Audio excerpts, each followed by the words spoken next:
주일 난 예배 1부 예배에 오신 모든 성도님들 주의 이름으로 환영합니다. 오늘도 하나님께서 예비하신 은혜로 함께 하실 줄 믿습니다. 다 같이 묵상 기도 드림으로 주일 난 예배를 시작하도록 하겠습니다.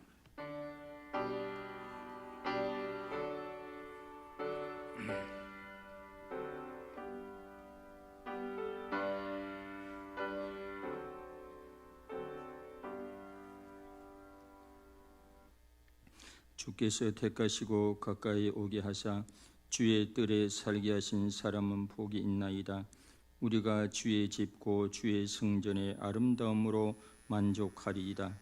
할렐루야. 하나님 아버지 감사합니다.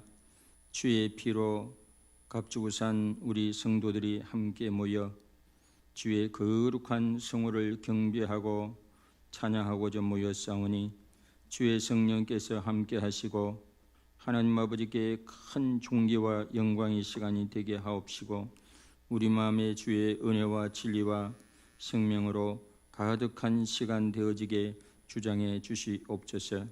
시종을 온전히 맡겨드리옵고 우리 주 예수 그리스도의 이름으로 기도드리옵나이다. 아멘.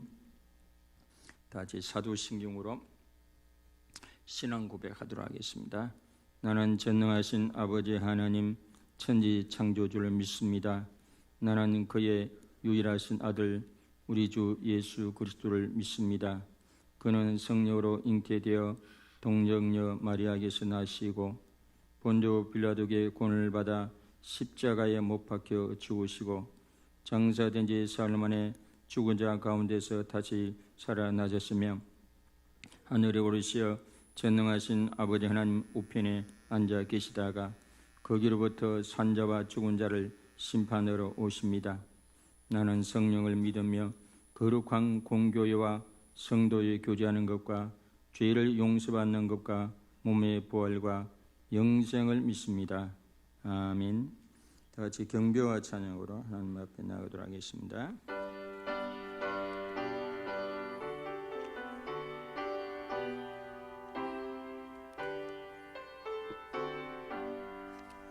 주 예수 이름 높이어 다 찬양하여라.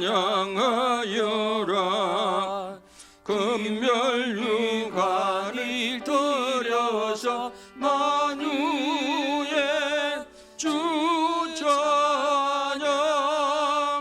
금멸 육안을 들여서 만유의 주 찬양. 주 예수 당한 고난의 모대절 죄인아 내게 한 복에 바쳐서 만유의 주 찬양. 내게 한 복에 바쳐서 만유의 주 찬양. 이 지구에 거하니 온 세상 사람들 그 크신 위엄 높여서 만유의 주 찬양. 그 크신 위엄 높여서 만유의 주 찬양. 주 믿는 성도 다 함께 주 앞에 엎드려 무궁한 노래 불러서 만유의 주 찬양. 무궁한 노래 불러서 만유의 주 찬양. 아멘.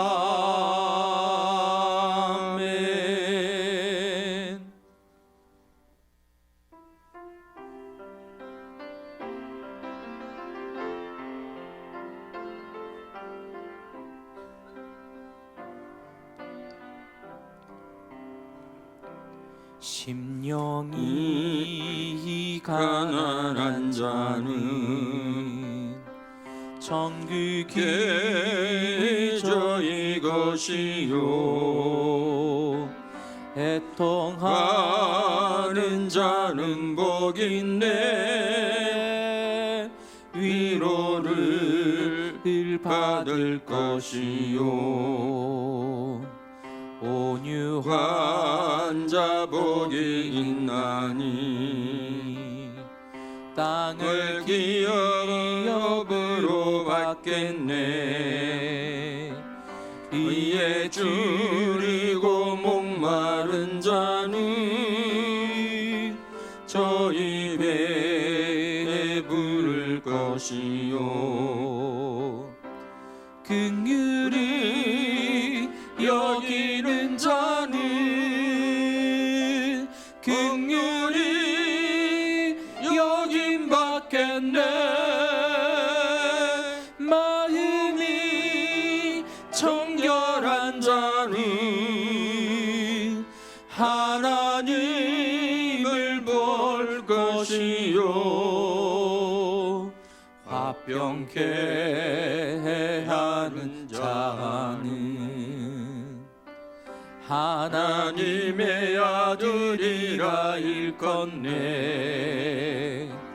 의를 위하여 핍박받는 자 천국이 저희 것이라.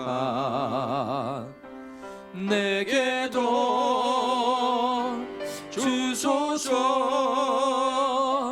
내가 복을 받기 원하네. 오네 주여 주소서.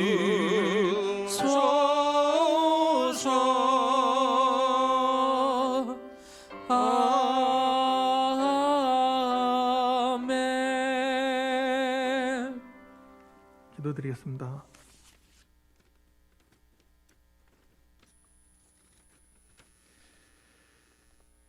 거룩하신 하나님 아버지, 우리를 하나님의 백성과 자녀로 삼으시고 그리스도의 십자가 보혈로 우리를 정결케 하시며 오늘 이 시간 하나님 아버지 앞에 예배로 나올 수 있게 하신 하나님 아버지께 감사를 드립니다. 저희를 진리 가운데 거룩하게 하옵소서. 아버지의 말씀으로 인하여 하나님 아버지께 영광을 드립니다. 오늘 진리이신 하나님 말씀이 선포될 때 선포된 말씀이 우리들의 마음속에서 능력으로 행하사 우리를 거룩하게 하여 주시옵소서. 은혜가 많으신 하나님 아버지, 오늘 하나님 아버지와 교제케 하는 예배를 통하여 살아있는 능력의 말씀이 선포될 때 짓눌렸던 마음을 풀어 주시옵소서. 상한 마음을 고쳐 주시옵소서. 억눌린 마음을 자유롭게 하시옵고 삐뚤어진 마음을 바르게 하사 악하고 완악한 마음이 바뀌어 먼저 용서하며 화평케 하옵소서. 시기하며 분쟁하는 마음이 바뀌어 사랑으로 겸손히 섬기게 하옵소서. 하나님의 택하신 거룩하고 사랑하신 백성처럼 긍휼과 자비와 겸손과 온유와 오래 참음을 옷 입는 성숙한 그리스도인이 되게 하옵소서. 그리스도의 향기를 바라며 하나님 아버지의 영광을 드러내게 하옵소서. 열방교회를 사랑하시는 하나님 아버지, 우리의 예배를 통하여 날마다 하나님과 예수 그리스도를 체험케 하시고 말씀 속에서 하나님 나라의 큰 비전을 보여주시옵소서. 또한 비전을 감당할 믿음과 권능과 능력을 주시옵소서. 주님을 찬양합니다. 열방교회가 하나님 나라의 일꾼으로 큰 쓰임을 받도록 준비케 하옵소서. 온 교회가 하나 되어 하나님 나라의 비전을 위하여 기도하게 하여 주시옵소서. 열방교회 각 기관 셀에서 묵묵히 그리스도의 사랑으로 섬기는 모든 형제 자매들에게 그리스도의 놀라운 은총과 사랑이 충만하게 하옵소서. 사랑이 많으신 하나님 아버지, 지금도 살아계셔서 우리의 생각과 발걸음을 인도하시고 주장하시며 우리의 질고와 고통을 아시는 주님, 어려운 문제를 헤아리시며 나의 무거운 짐을 지신 하나님 아버지, 날마다 매 순간 그리스도 사랑에 의지하며 하나님의 놀랍고 변하지 않는 사랑으로 살아가게 해주심을 감사드립니다. 세상에 어떤 풍파가 몰려왔더라도 세상을 바라보지 않으며 날마다 말씀을 사모하며 기도하며 하나님 아버지를 찾는 놀라운 믿음으로 살아가게 하옵소서. 오늘도 우리의 삶 속에 하나님의 큰 권능과 능력으로 역사하실 하나님 아버지를 찬양합니다. 권능이 많으신 하나님 아버지, 고단한 삶을 살아가는 이웃을 기억하게 하시고 필요한 손길이 되길 원하옵나이다. 위로가 필요한 심령에게 따뜻한 손길을 내밀게 하시고 소망이 없다는 이웃에게 희망의 빛을 열방교회 성도들이 세상 사람들에게 하나님의 축복의 통로가 되길 원하옵나이다. 사랑 나눔 축제로 오신 하나님의 자녀들 축복하셔서 찬양과 말씀을 들으며 배울 때 한없는 기쁨을 체험케 하옵소서. 오늘 말씀을 선포하시는 목사님에게 성령의 권능으로 임하게 하여 주시옵소서. 열방교회 성도뿐만 아니라 장류와 경남에 흩어져 있는 모든 성도들 험난한 광야에 젖과 꿀이 흐르는 가나안으로 인도하시는 말씀과 큰 비전을 품는 영적 지도자를 붙들어 주시옵소서. 이 모든 말씀을 우리 주 예수 그리스도 이름으로 기도드립니다. 아멘.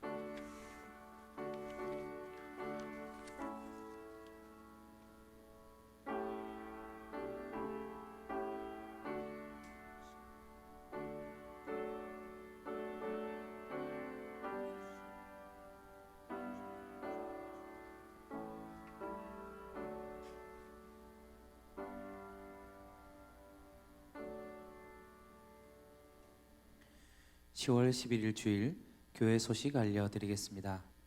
금주 3일 예배는 오중현 목사가 인도합니다.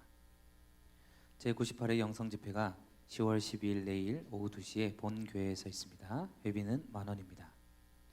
제191회 부산노회 정기노회가 10월 13일 화요일 오전 9시부터 땅끝교회 외에 6개의 교회에서 있습니다.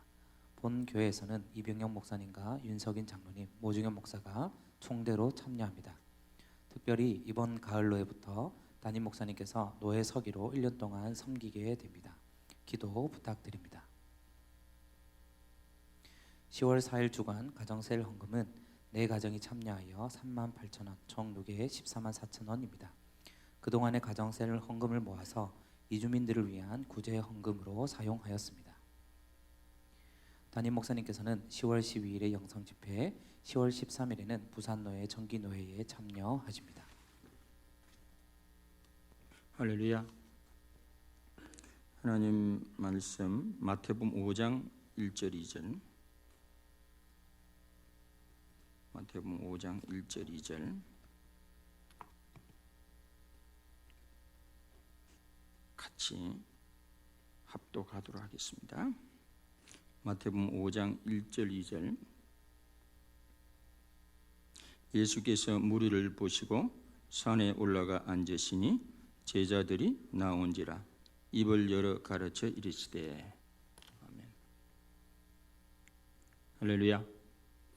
서울의 사랑의 교회 같은 경우에는 성가대 대신에 이제 몇 명 나와가 마스크를 쓰고 중창을 하곤 했습니다. 예. 코로나19 때문에 많은 한국 교회들이 이렇게 힘들어하고 있는데 조금씩 풀리게 될 줄 믿습니다. 아멘. 예. 너무 코로나 때문에 우울해하지 마시고 감사함으로. 이 코로나 때문에 또 돈도 잘 버는 사람도 있고 코로나 때문에 또 잘 나가는 사람도 있잖아요. 그러니까 그런 것도 있습니다. 너무 우울해하지 마시고 합력하여 선을 이루시기를 바랍니다. 오늘은 코로나 도전 두 번째 제목 복된 태도라는 제목으로 제가 이 말씀을 제목을 잡은 이유는 주제를 잡은 이유는 코로나가 길어지니까 사람들이 너무 힘들어하는 것 같아가지고 코로나가 우리에게 위기가 되기도 하지만은 우리가 기회가 되기도 하지 않겠는가. 그래서 우리가 임직식도 했고 그러니까 오늘 말씀을 통해서 이 마태복음 5장, 6장, 7장 강의를 통해서 여러분들이 코로나를 이길 수 있는 그런 태도를 기르시기를 바라는 마음에서 연속 강의 드리도록 하겠습니다.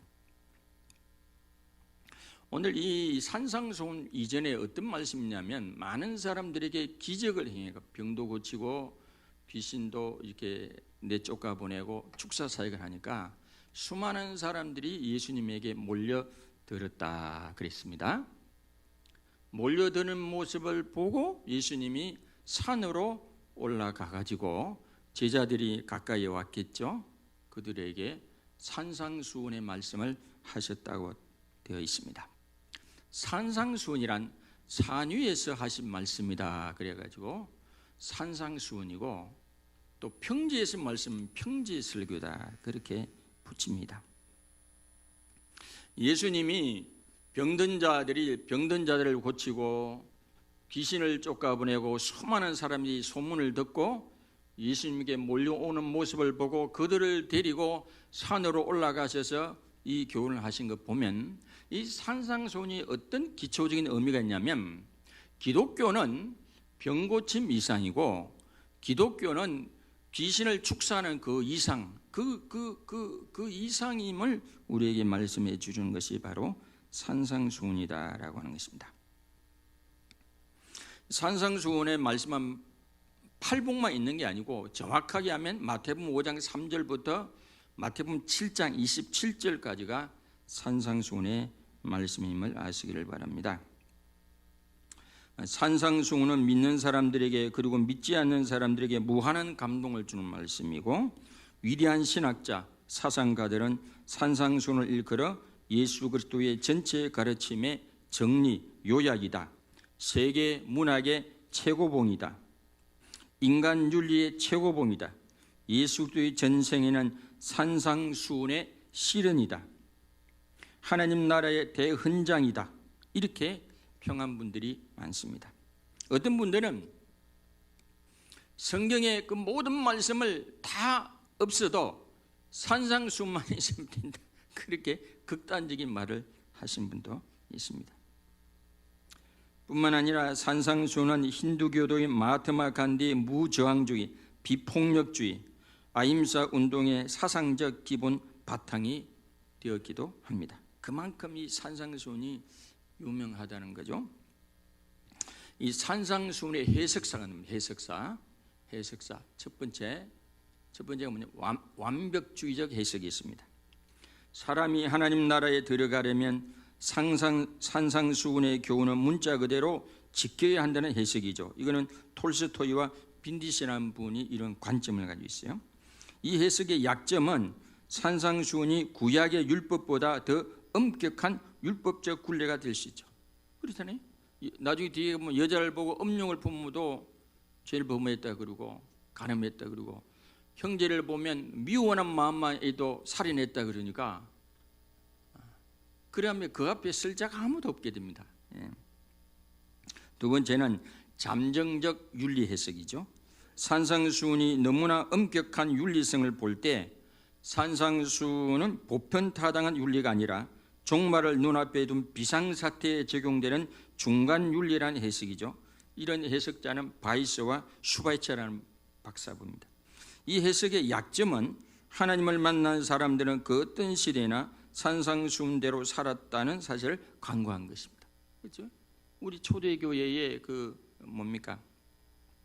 동굴교회에서 신앙 고백 하나 지킨다고 단순하게 살았던 우리 믿음의 선배들은 정말로 산상수훈대로 살았거든요. 세 번째는 정통 루터교적 해석입니다. 산상수훈의 엄격성은 사람의 한계를 깨닫게 하므로 예수 그리스도의 십자가를 의지할 수밖에 없다는 것을 일깨우는 몽학 선생이라는 해석이죠. 사람은 산상수훈대로 살아야 한다. 그러나 사람은 산상수훈대로 살 수 없다. 그러므로 십자가 은혜로 나가야 한다는 것이죠. 이 해석은 슈탕예와 키텔이라는 분입니다. 이 해석의 약점은 사람의 자유의지를 너무 무시하고 있다는 점입니다. 우리가 구원은 하나님의 은혜로 이루지만은 성화는 하나님과 우리의 협동이 필요합니다. 그러니까 인간의 자유의지를 너무 무시하는 것도 문제죠. 감리교는 인간의 자유의지를 많이 강조하고, 장로교는 하나님의 주권을 많이 강조한 측면에서 장로교와 감리교가 약간 대조되는 점이 좀 있습니다. 네 번째는 실존적 해석입니다. 산상수는 윤리적 명령이나 율법으로 볼 것이 아니라 산상수는 그대로 하라, 투두가 아니라 그렇게 되라, 투비다 하는 방향성을 제시하며 사람으로 하여금 새로운 존재가 되도록 하는 찔림이라는 해석입니다. 이 해석은 헤르만과 디벨리우스는 학자가 이런 해석을 했어요. 이 해석의 약점은 산상수훈에 분명히 그대로 하라는 예수님의 뜻을 외면하고 인본주의, 합리주의 해석에 치우쳐 있다는 점입니다. 그 다음 해석은 다섯째, 복음주의적 해석. 산상수는 율법이 아니라 복음이고 죽음에서 생명으로 구원하여 주신 크나큰 하나님의 은혜에 감사하고 감격한 사람이 깨달아 알게 되는 삶의 기준이고 실천할 수밖에 없는 방향성의 해석입니다. 이는 칼하임, 요하임, 예레미야스가 이런 해석을 하죠. 산상수훈을 율법 조항이나 보편타당의 원리가 내 행동의 원리가 되게 하라고 한 칸트의 윤리적 지상 명령으로 해석할 것이 아니라 십자가 은혜로 구원받은 사람이 감사함으로 살아가는 삶의 질서로 보아야 한다. 이게 십자가의 은혜로 구원받은 성도들이 감사함으로 이걸 받아들일 때 우리가 이런 삶의 태도와 삶의 질서를 가지게 될 줄로 믿습니다. 아멘. 의무감으로 받아들이기 힘들죠. 하나님 말씀은 요한일서 3장 5절입니까? 4절 5절에 가보면 하나님의 말씀은 결코 무겁지 않다 그랬어요. 왜 그랬습니까? 하나님을 사랑한 사람, 사랑하는 연인은 하늘의 별도 따다 준다고 하지 않습니까? 사랑하면 뭘 하죠? 부모가 자녀를 사랑하면 뭐라도 해주고 싶어 하죠. 어떤 자녀는 부모를 사랑하니까 뭡니까? 콩팥 하나 떼어주고 막 그러지 않습니까? 이게 십자가에 나타난 주님의 사랑의 깨달음, 그 주님의 그 대속적 사랑에 감격하고 감사하는 사람이 하나님의 말씀은 짐으로가 아니라 사랑함으로 계명을 우리가 대하면 그 계명이 결코 무겁지 않게 되는 줄로 믿습니다. 아멘. 이 예수님의 입을 열어 가라사대 그랬잖아요. 입을 열어. 예수님 입만 열면 진리가 나오죠. 입만 열면 말씀이 나오고 입만 열면 나오는데 이 예수님의 진리는 첫째 예수님만의 내재적 충만함으로부터 나온 것입니다. 예수님의 진리는 어디에서 나오게 된 것일까요? 예수님의 진리는 학교에서 배우거나 단순히 독서 등을 통해서 나온 것이 아닌 것으로 봅니다. 대부분의 사람들의 지식은 이 학교 선생님이나 독서를 통해서 오지 않습니까? 김대중 대통령이나 모택동 이분들의 공통점이 다른 점 공통점이 뭐냐면 다독가입니다. 다독가. 김대중 대통령은 제가 들어보니까 이 제야 시절에 그 민주화 운동을 하다가 감옥에 들어요. 이 감옥에 들어간 우리 김준훈 목사도 그런 이야기하죠. 그분도 감방에 들어가니까 할 일이 별로 없잖아요. 그러니까 책을 엄청 읽었대. 책을 엄청 읽었다는 거예요. 그래서 사람이 한 번씩 감옥에 들어가는 게 좋다라고 그러시더라고요. 그분들은 들어가면 딴 거 없으니까 책만 열심히 읽고. 모택동은 제가 개인적으로 별로 좋아하지 않습니다.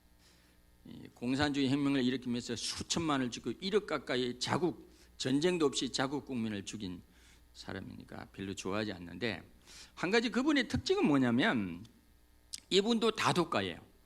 아버지가 그의 아버지가 원래 농부인데 아들을 보고 농사 좀 도우라 그래도 농사 도울 생각을 안 하고 맨날 책만 읽는 거예요. 뭐 수호지, 삼국지, 손자병법 등 중국의 고전 있지 않습니까? 그걸 엄청 읽나요, 엄청.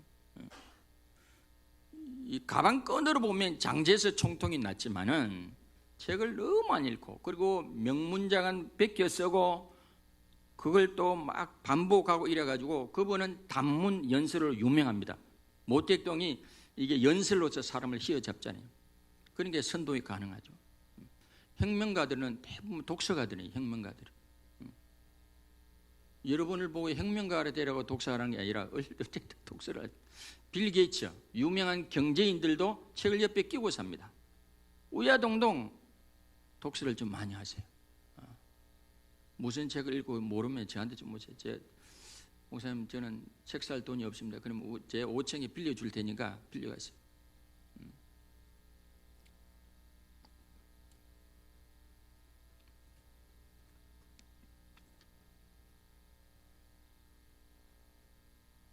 되게 발전하고 진보하는 사람들도 되게 독서하는 사람들입니다. 이제 가을의 계절이 되었고 코로나19로 인하여 대면하지 말라 그러고 집콕하여야 하는 시간이 많으니 독서를 많이 하시기를 바랍니다. 더 나아가 예수님은 다른 사람과 교제를 통하여 지식이나 진리를 얻은 것도 아닙니다. 예수님은 뭐 독서를 통해서 이 지식을 얻은 것도 아니고 또 누군가의 교제를 통해서 얻은 것도 아닙니다. 진리를 얻은 것도 아닙니다. 사람들은 대개 다른 사람과의 교제를 통해서 지식을 배우거나 또 뭔가 습득을 합니다. 정보를 습득합니다. 그래서 교제의 폭을 넓히는 것이 도움이 되죠. 우리가 외통이나 외통수가 되지 말아야 합니다. 이단들은 대개 개토죠. 자기들끼리만. 뭐 신천지도 그러잖아요. 뭐 이렇게 학습을 해주고 누구한테 말하지 마라 이렇게 하잖아요. 그거 인터넷도 보지 마라 그러잖아요. 완전 외통이고 매굴수고 그러죠. 그런 거는 좋은 게 아닙니다. 작은 세 번째는 예수님은 속에 은혜와 진리가 충만하고 속에 하나님의 신성이 충만한 분이었습니다. 골로새서 2장 8절로 10절에 보면 누가 철학과 헛된 속임수로 너희를 사로잡을까 주의하라. 이것은 사람의 전통과 세상의 초등학문을 따름이요 그리스도를 따름이 아니니라. 그 안에는 신성의 모든 충만 육체로 구하시고 예수님 안에는 이미 내재적으로 하나님의 신성이 충만하게 구하시고 요한복음 1장 14절에 보면 그 안에는 은혜와 진리가 충만하더라 그랬습니다. 예수님의 진리는 누군가에서 배우거나 누군가의 교제를 통해서 어떤 독서를 통해서 습득한 게 아니라 그분 자신이 삼일째 하나님이고 성자 하나님이고 그 안에 하나님의 신성이 충만하게 거하시고 은혜와 진리가 내적으로 충만하게 거하여 계시는 분인 줄로 믿습니다. 아멘. 그래서 어릴 때부터 랍비들과 토론이 가능하고 그랬지 않습니까? 랍비들이 깜짝깜짝 놀라고 하지 않았습니까? 세상의 지식과 진리의 특징이 뭡니까? 이 과학과 철학의 지식은 계속 가변적입니다. 이 과학의 지식도 상대적이지 절대적이지 못합니다. 이 과학사를 읽어보면요, 누가 이 과학을 하나 들고 나오면, 원리를 들고 나면 과학자들이 집단적으로 막 반대하고 저항하고 막 그랬어요. 그러다가 세월이 흘러서 그것이 정설을 받아들이고 또 조금 가다가 또 뭐 새로운 가설이 나오면 또 집단적으로 막 반발하다가 또 시간이 흐르면 또 받아들이고, 그러기 과학의 역사예요. 과학의 역사. 이게 절대적인 것이 아니라고 하는 것입니다. 요즘 오죽하면 과학의 이론 중에 불확정성의 원리가 채택되고 있어요. 불확실하다. 불확실한 게 이게 이론으로 요즘. 그리고 세상의 지식은 문제성을 가지고 세상의 철학이나 인문학 등은 다 최종적인 답을 제시하기보다 문제를 다 가지고 있습니다. 자본주의나 공산주의나 많은 인문학 등은 그 자체가 문제성을 가지고 있죠. 그러니까 그런 것에 우리 인간의 운명을 다 그을 수가 없다라고 하는 것입니다. 창세기 1장 2절에 보면 이게 하나님 태초에 하나님이 천지를 창조하셨는데 그러기 전에 이 세상은 카오스, 땅이 혼돈과 공허와 어둠으로 가득 찼다는 혼돈. 그러니까 하나님의 빛이 임하기 전에는, 하나님의 말씀이 오기 전에는, 하나님의 진리가 오기 전에는 이 세상 카오스예요. 카오스. 혼돈인 줄 믿습니다. 어둠인 줄 믿습니다. 혼돈이잖아요. 어둠이잖아요. 예수님의 입에서 입을 열어 가르쳐 가라사대. 예수님의 입에서 나오는 진리는 누구에게서 배운 것도 아닙니다. 어떤 책을 통해서 배운 것도 아닙니다. 누구와의 교제를 통해서 배운 것도 아닙니다. 사도 바울이 그러잖아요. 내가 복음은 먼저 된 사도들에게 배운 것도 아니다. 하나님의 계시로 내가 받은 것이다. 그러잖아요. 아니 뭐 바울의 예정론이 신학교에서 배운 게 아니에요. 다메섹 도상에서 예수 믿는 사람들을 잡아다가 고문하고 잡으려 가던 일을 계속 하다가 그 걸음을 멈추게 하신 분 하나님이요. 그러니까 에베소 1장에 보면 바울이 창세전부터 나를 사랑으로 택하셨다고 고백하지 않습니까? 그가 신학교에서 배운 게 아니에요. 그는 어떤 책을 통해서 배운 게 아니라 하나님의 계시를 통해서 그걸 알게 된 거예요. 야, 나는 열심히 예수 믿는 사람들 괴롭히고 고문하고 죽이는데 앞장선 그런 삶을 살아갔는데 어느 날 다시 살아난 예수님이 빛을 비추시고 그 걸음을 멈추게 하시고 자기를 택하여 주시고 그러니까 그걸 보니까 하나님의 계시를 받고 보니까 이게 창세전부터 나를 택했구나. 그게 나오는 것입니다. 그 누구에게 배운 게 아니에요. 책상에서 뭐 배운 게 아니에요. 하나님의 계시를 통해서. 예수님의 이 진리도 그 속에는 하나님의 신성한 성품에서 나온 줄 믿습니다. 하나님의 신성에서 나온 줄 믿습니다. 그 속에 은혜와 진리가 충만한 줄 믿습니다. 그러므로 예수님 자신이 하나님의 아들이요 하나님이요 하나님의 신성 진리 자체인 줄 믿습니다. 그래 예수님 뭐라 했어요? 내가 곧 길이요 진리요 생명이다. 공자나 석가모니나 이런 분들은 다 어느 진리에 대해서 설명하지만 예수님의 진리 그 자체인 줄 믿습니다. 생명 그 자체인 줄 믿습니다. 할렐루야. 예수님의 진리는 누구에게서 배운 게 아닙니다. 누구와의 교제를 통하여 나온 것도 아닙니다. 책을 통해 배운 것도 아닙니다. 예수님의 일지는 예수님이 자신이 삼일째 하나님이시오 성자 하나님이시오 하나님의 신성에 내재한 분으로서 그 속에서 충만한 진리 은혜가 나온 줄 믿습니다. 그래서 예수님이 그래 입만 열면 진리가 나오고 입만 열면 말씀이 나오고 입만 열면 생명의 역사가 나타나는 줄 믿습니다. 아멘.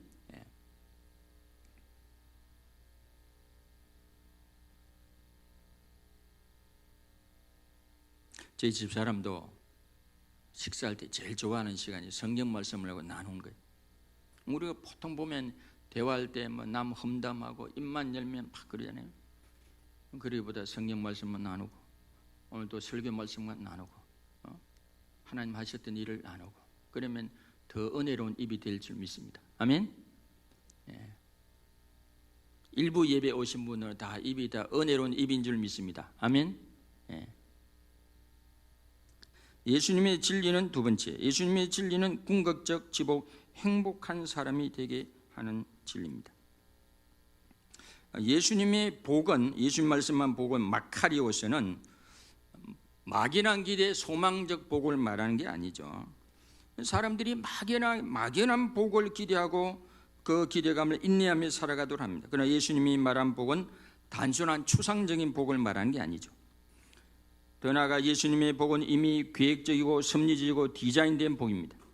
예수님이 오셔서 시작한 복이 아니고 하나님이 이미 창조 시부터 약속한 복이죠. 언약의 복. 창세기 1장 26, 28절에 보면 아담과 하와를 창조하시고 하나님이 복을 명령하셨다고 되어 있습니다. 그 말씀은 하나님이 아담과 하와를 창조하실 때 이미 인간을 향한 그 복이 설계되고 디자인되어 있었는 줄로 믿습니다.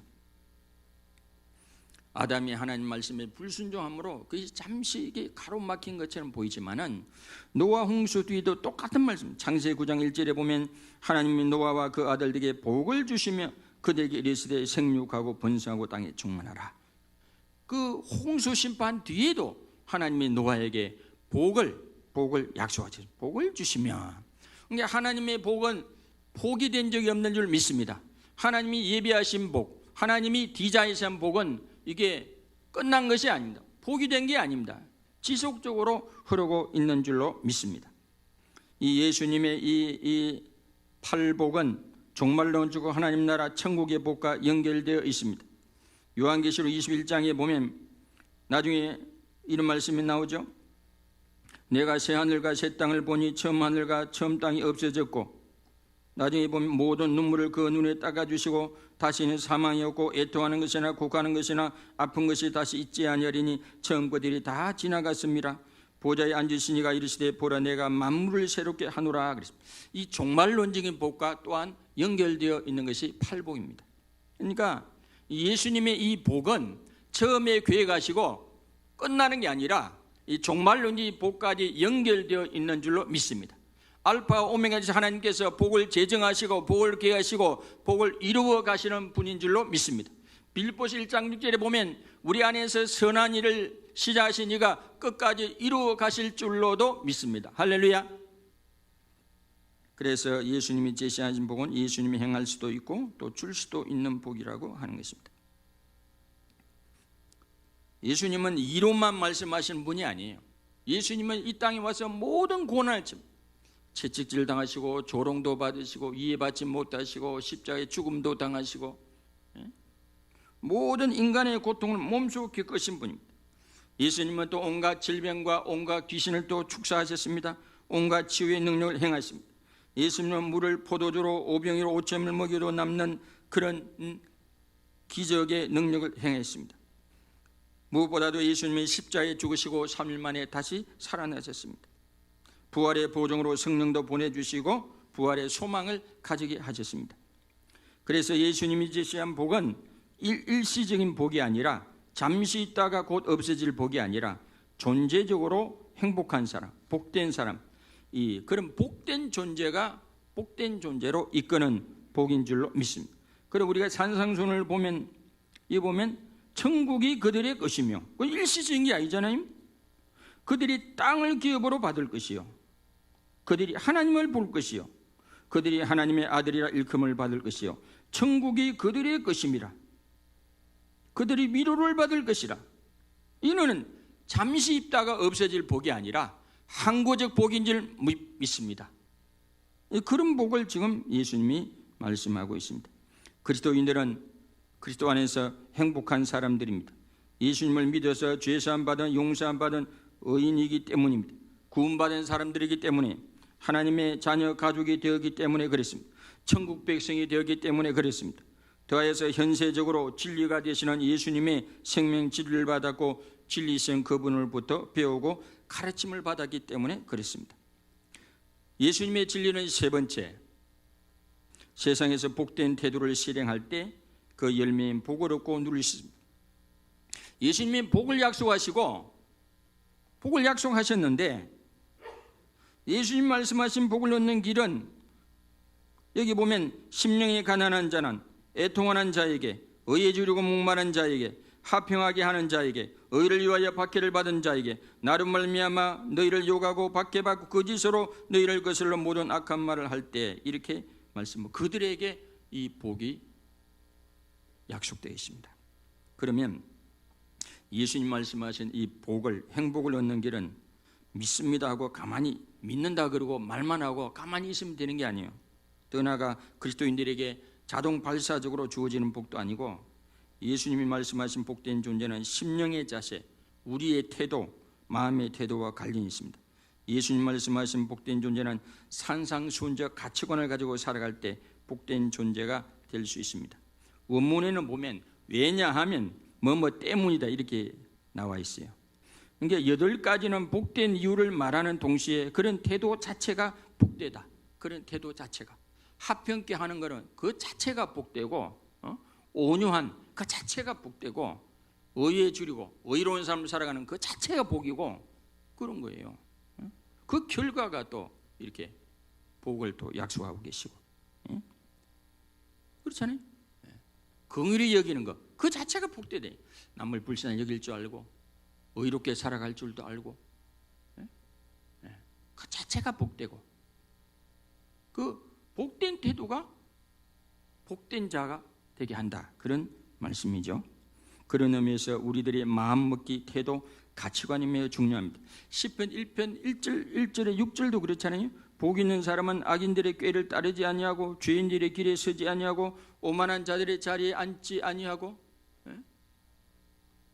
오직 여호와의 율법을 즐거워하여 그의 율법을 주야로 묵상하는도다. 이거는 뭐냐면 그런 태도를 가르치잖아요. 오만하지 않고, 죄인들의 길을 따라가지 아니하고, 악인의 꾀를 따르지 아니하고, 그 자체가 태도 아니야? 그 대초가 어떤 방향성을 가리키는 게 아닙니까? 사도 바울은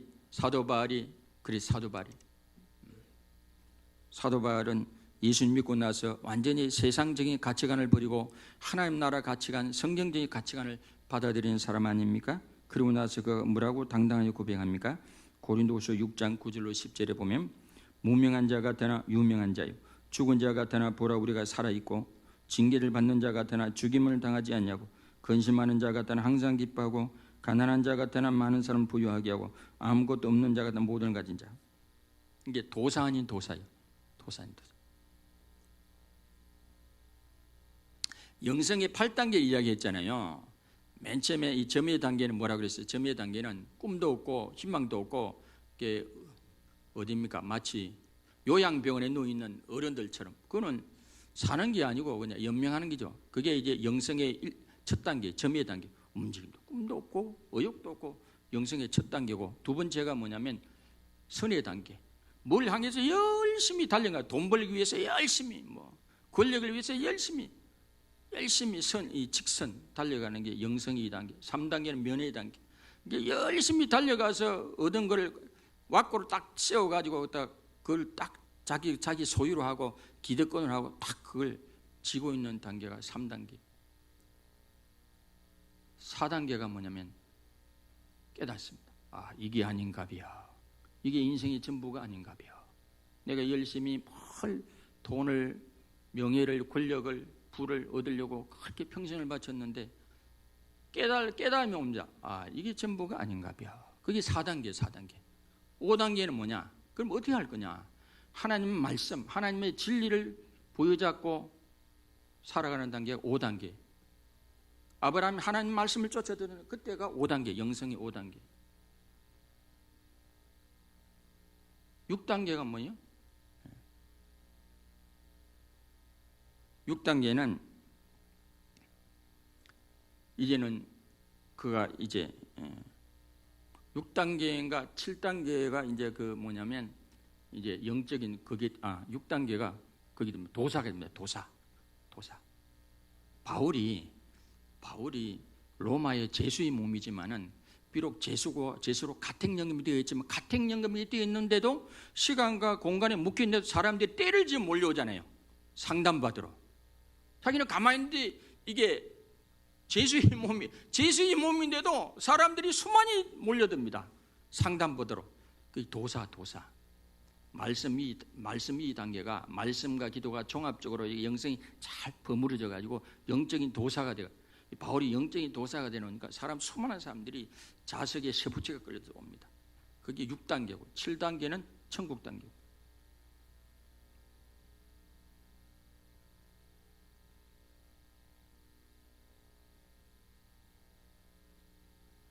행복에 6가지 조건이 있다고 그래요. 하버드 대학교를 졸업한 엘리트 출신 268명의 삶을 무려 70년간이나 역학조사한 행복의 조건을 알아봤더니 다음에 7가지 특징이 나왔다. 첫째, 인생의 어려움에 적응하는 능력. 이걸 회복 탄력성이라 그러죠. 한번 주저앉았다가 오뚜기처럼 일어나야 되는, 못 일어나는 사람은 인생 성공하기 힘들어요. 두 번째는 자기가 원하는 만큼 교육 기회를 받고, 세 번째는 배우자와 좋은 관계에서 비롯된 안정적 결혼 생활. 네 번째는 금연, 담배 안 피우는 것. 다섯 번째, 금주 및 금주에 가까운 절주. 여섯 번째, 건강을 유지할 정도의 적절한 운동. 일곱 번째, 적당한 체중을 유지하는 사람. 위의 조건 중 4가지 이상을 갖춘 사람의 인생은 거의 100% 행복했다고 그래요. 그러나 3가지 이하로 가진 사람은 대부분 불행합니다.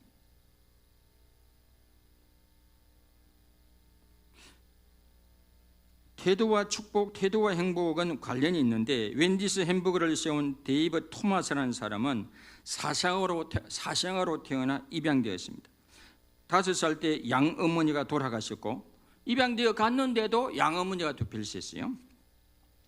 양아버지는 또 떠돌아다녔기 때문에 양할머니 밑에 성장했고, 12살 때부터 식당에서 종일 일하고 고등학교를 중퇴해야만 했습니다. 이것만 놓고 보면 이 사람은 실패할 수밖에 없는 환경이에요. 그런데 그는 포기하거나 좌절하지 않았고, 웬디스는 북미 전역에 나중에 6,000개의 체인점을 거느리고 70억 달러의 매출을 기록하는 거대 기업으로 성장했어요. 억만장자가 된 토마스는 수많은 자선단체를 설립해 운영해 왔으며, 데이비 토마스 입양재단을 설립, 자기와 같이 불행한 그런 사람들 또 이게 건사하기 위해서 데이버 토마스 입양 재단을 설립하고 고아들의 행복한 입양을 위해 정열적으로 일을 하기도 했어요. 그는 나는 10억 배 축복받은 사람이라는 책을 통해 자신의 태도와 신념이 올바르지 않는 한 당신은 결코 성공할 수 없다라고 말하고 있습니다. 제가 몇 번 이야기해요. 저는 언어 장애가 심했는데 어릴 적, 클 때도 대학 시절 때도 그랬어요. 그렇지만 그것 때문에 제가 낙심하거나 좌절하거나 포기하거나 심지어는 막 CCC 가가지고 막 많은 형제자매들 앞에 가서 기도가 실수하고 앞이 캄캄해져. 그래도 그것 때문에 낙심하거나 다시는 기도 안 하거나 CCC 안 나오거나 교회 안 나오거나 그렇게 그럴수록 기도 더 했고 기럴수록 열심히 했어요. 사람 태도가 중요해요. 태도가요. 삶의 태도가 중요합니다. 좋은 태도는 함부로한 인생을 이렇게 바꿔놓게 됩니다. 마음의 태도는 추상적 에너지가 아니라 실제적인 에너지고 좋은 태도를 가진 사람이 좋은 인생을 만들고 위대한 태도를 가진 사람이 위대한 인생을 만들어 낼 확률이 큽니다.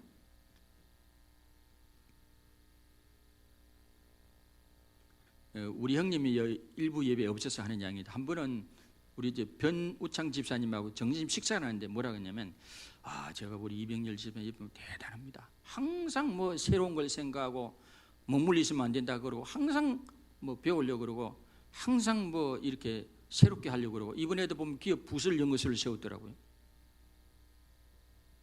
나는 그걸 몰랐어요. 우리 형님한테 그런 면이 있는가. 사람은 그래야 됩니다. 머물러 있으면 안 돼요. 항상 뭐 새로운 걸 하려고 그러고 도전하려고 그러고 그래야 됩니다. 저도 그런 계획을 많이 가지고 있어요. 지금 코로나 때문에 좀 그렇지만은 위대한 태도를 가진 사람이 위대한 인생을 만들어낼 확률이 큽니다. 태도는 삶의 방향을 결정하는 중요한 요소입니다. 꽃 앞에 향기가 없다고 불평하지 말고 꽃의 향기를 맡을 만큼 충분히 멈춰서 있으면 됩니다. 하루에 단 1%만 태도를 개선하면 1년에 300% 이상을 개선할 수 있습니다. 태도를 바꾸면 성공이 보인다라는 책에서 여러분 이 책을 한번 사보세요. 태도를 바꾸면 성공이 보인다. 책에서 웨이 코디아르 목사는 조그만 태도의 차이가 큰 변화를 가져옵니다. 태도는 성공과 실패를 결정합니다.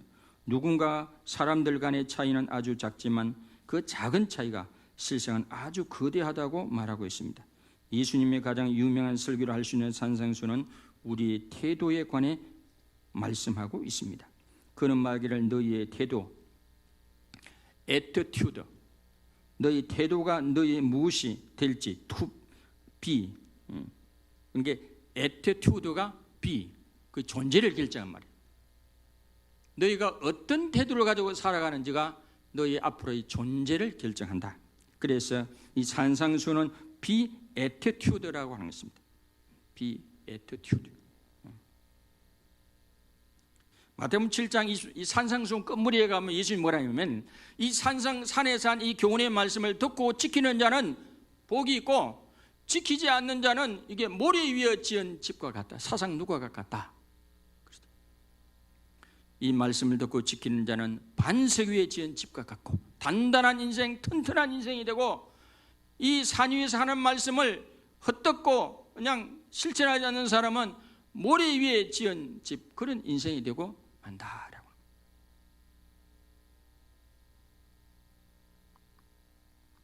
여러분, 하늘의 세계는 말씀으로만 가능하지만 이 땅의 세계는 말씀을 듣고 뿌려서 움직일 때 열매를 맺게 되는 줄로 믿습니다. 아멘.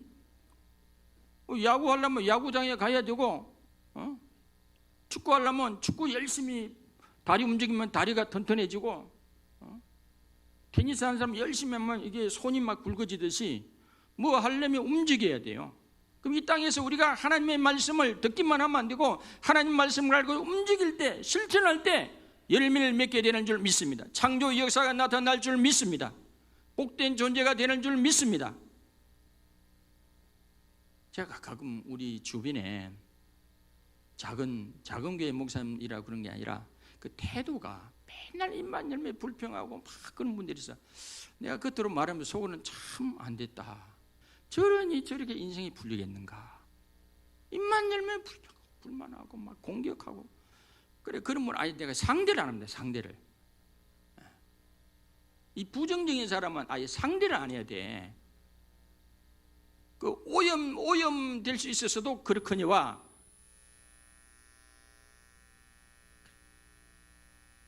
그 태도를 보면요, 그 인생이 딱 보여.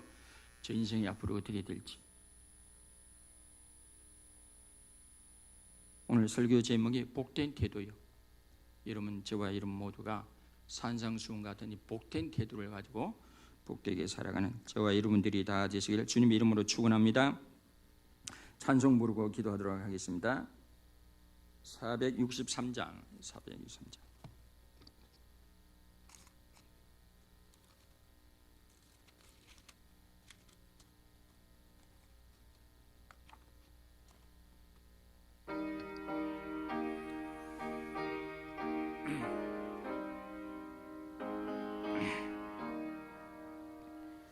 신자 되기 원합니다.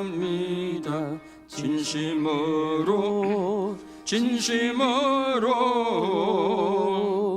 신자 되기 원합니다. 진심으로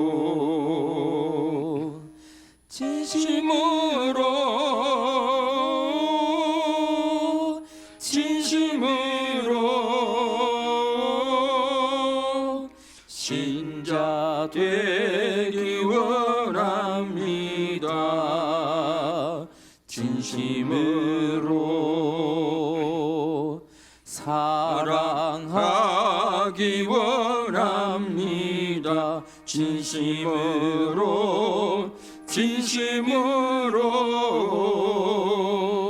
사랑하기 원합니다.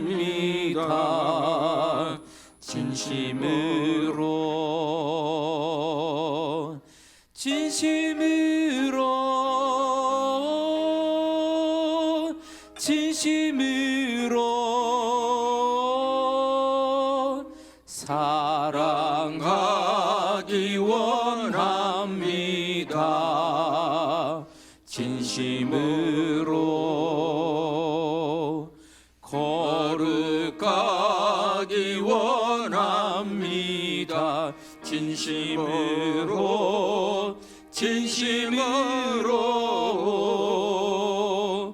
거룩하기 원합니다. 진심으로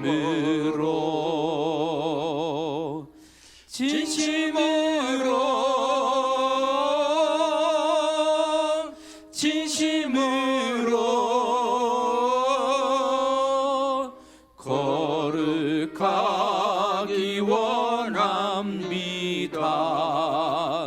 진심으로 예수 닮기 원합니다. 진심으로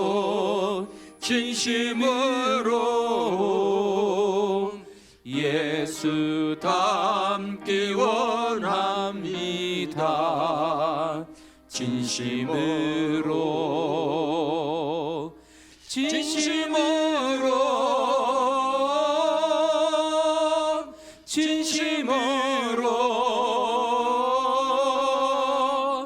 예수 닮기 원합니다.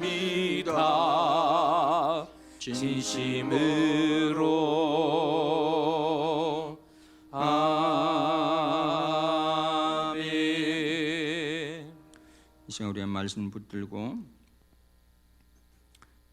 우리가 복된 태도를 가지고 살아야 복된 존재가 된다고 그랬으니 태도가 중요하다 그랬습니다. 우리가 산상수훈자 태도, 온유하고 의롭고 긍휼을 베풀고 심령이 가난하고, 심령이 가난한 다른 뜻도 있지만은 겸손하게 하나님을 이렇게 사모하는 마음이죠. 이런 마음 자체가 복되고, 이런 마음을 가지고 복되게 살아갈 수 있기도 하고, 또 이 나라 민족을 위해 쓰기도 하고, 잠시 한번 기도하겠습니다. 하나님 아버지, 말씀을 주시니 감사합니다. 산상수훈의 말씀은 불가능한 말씀이 아니라 우리가 십자가의 주님의 보혈, 대속적 보혈을 우리가 의지하고 믿음으로 구원받은 성도들에게는 이미 하나님의 자녀가 되고 이미 의롭다고 인정받고 이미 우리가 천국을 우리가 아버지여 소유한 성도들에게는 아버지, 이런 산상수훈의 말씀이 부담이 아니라 아버지, 하나님 주님을 사랑하는 마음으로 우리가 아버지 즐겁게 복된 태도를 가지고 살아갈 수 있는 줄로 믿습니다. 그럴 때 더욱더 우리가 복된 존재가 될 줄로 믿습니다. 이 나라 민족 기억하여 주시고 자유민주주의 실현강제로 평화통일 되어지게 역사하여 주시옵소서. 코로나19로 전 세계 힘들어하고 있습니다. 그동안 교만하고 자만했던 걸 회개하고 하나님께 돌아오며 하나님을 향한 거룩한 마음을 불러일으키게 역사하여 주시옵소서. 하나님 아버지, 이 시간도 11조 헌금 드린 성도님, 또 감사헌금 드린 성도님, 성교헌금, 구제헌금, 가정세일헌금 드린 모든 성도들을 기억하여 주시고 30배, 60배, 100배로 갚아주시고 하늘문을 활짝 열어주시고 저들의 창고에 쌓고도 남이도록 부어주시옵소서. 하나님, 마음은 원의로 돼 드리지 못한 손길도 위로하여 주시고 이 열방교를 출입하는 모든 성도들에게는 꾸어줄진정 꾸임을 받지 않는 재물의 건세도 허락하여 주시옵소서. 감사드리옵고 예수님 이름으로 감사하며 기도드리옵나이다. 아멘. 다 같이 일어나셔서 서로 인사하도록 하겠습니다. 앞만 쳐다보고 코로나19 또 상황이라서 사랑으로 축복합니다. 시작. 사랑으로 축복합니다. 그리고 오늘 설교 제목자는 복된 태도를 가지고 살아갑시다. 시작. 복된 태도를 가지고 살아갑시다. 아멘. 자, 일어나세요. 다 같이 일어나셔서 찬양집 282장 1절 부르고 마치도록 하겠습니다. 1절 부르고.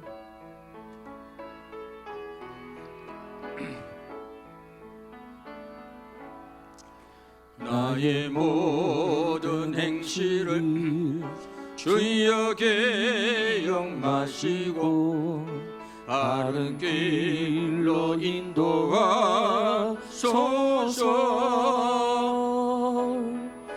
기쁠 때나 슬플 때 나와 동행하시며 밤낮 서로 인도하소서.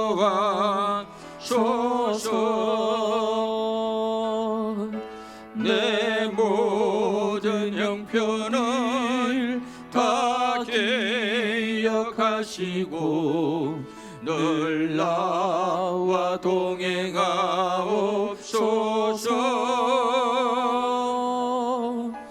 나의 생명 주 앞에 남김없이 드리니 주여 나를 지켜주소서.